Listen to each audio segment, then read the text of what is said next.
জয়রামবাটির Ramakrishna Vivekananda mission শাখার নরনারায়ণ মন্দির ও সারদা ধাম পরিদর্শনে এলেন 4 বিধায়ক।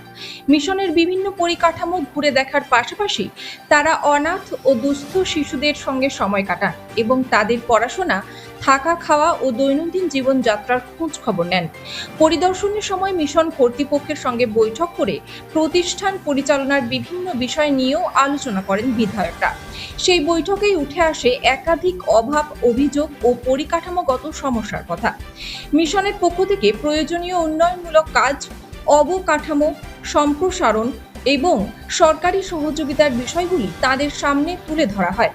বিধায়করা জানান, মিশনের দাবিগুলি গুরুত্ব সহকারে বিবেচনা করা হবে এবং সংশ্লিষ্ট দপ্তরের সঙ্গে আলোচনা করে সমস্যার সমাধানের চেষ্টা করা হবে। সমাজের পিছিয়ে পড়া ও অসহায় শিশুদের উন্নয়নে রামকৃষ্ণ বিবেকানন্দ মিশনের ভূমিকার প্রশংসাও করেন তারা। এই পরিদর্শনকে ঘিরে মিশন চত্বরে ছিল আন্তরিক ও ইতিবাচক পরিবেশ।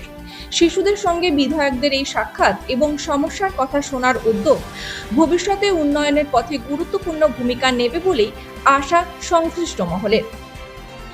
বাঁকুড়া জেলার জয়রামবাটি থেকে সুভাষ হেমব্রমের report, crime press Bengal news.